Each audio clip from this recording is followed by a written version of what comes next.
Here are our last two examples for expanding logarithms. Now let's take a look at example 31.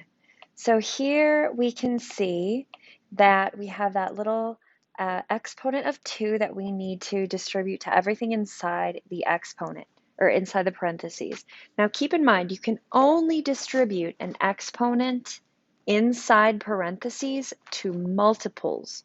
If we had something like x plus 2 squared, we would never be able to distribute this. Okay, this is a no-no.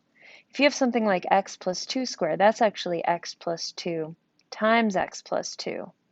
But since 5, p, and q are all multiplied to each other and none of them are added or subtracted, that allows us to distribute this little exponent of 2 to all of those multiples.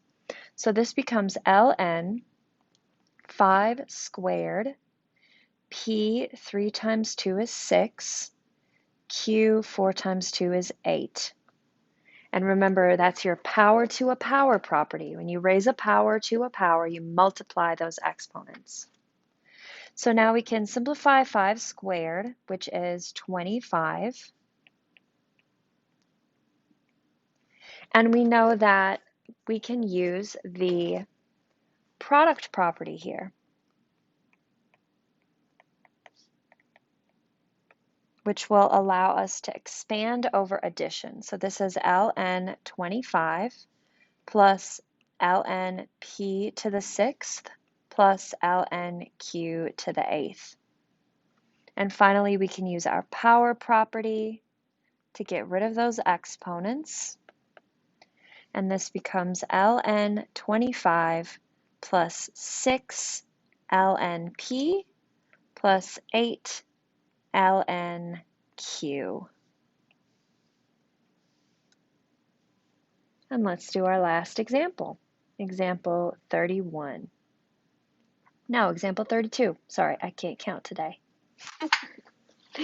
So in example 32, the first thing I notice is that I have a cube root on the numerator, and I know that I'm going to have to rewrite my cube root as x to the 1/3 so that I can use it. I also notice that my denominator, x squared plus x, can be factored. So x squared plus x can be factored to be x plus 1, like this. So I want to rewrite all of this at log base 2 x to the 1/3 over x plus 1.